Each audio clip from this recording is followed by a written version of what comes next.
एक संत भजन कर रहे हैं, माधवदास बाबा नाम था, जगन्नाथपुरी में। तो कई दिन से भोजन नहीं पाया और भजन में लगे थे। तो भगवान अपने भोजन की थाल वहां गए लेके, जगन्नाथ जी कहा बाबा भोजन पालो। तो उनका माला पूरा हो जाए हम पालेंगे, तुम रख दो। तो रख के अंतर ध्यान हो गए। और उन्होंने देखा स्वर्ण की थाल, सोचा कोई धनी मानी जन होगा, लाया होगा, खाया पिया और समुद्र में धो के कुटिया के बाहर रख दिया। अब वहां हुआ कि भोग की थाल गायब हो गई। तो किसी ने कहा माधवदास बाबा की कुटिया के बाहर थाल रखी। अब आए तो देखा तो उनका थाल चुराया और मार डंडे मार डंडे। अब इसमें क्या बुद्धि लड़ाओगे?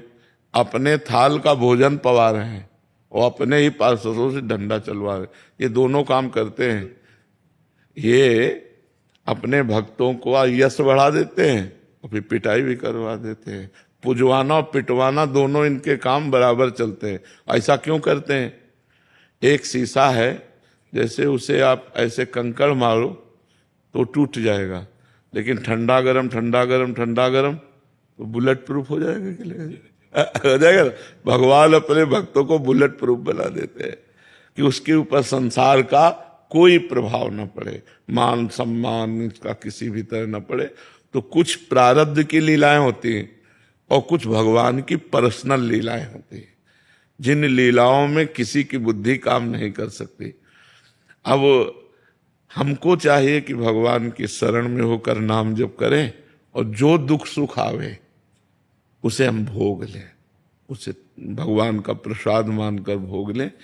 जानबूझकर हमसे कोई गलती ना होने पावे, बस ये बात है।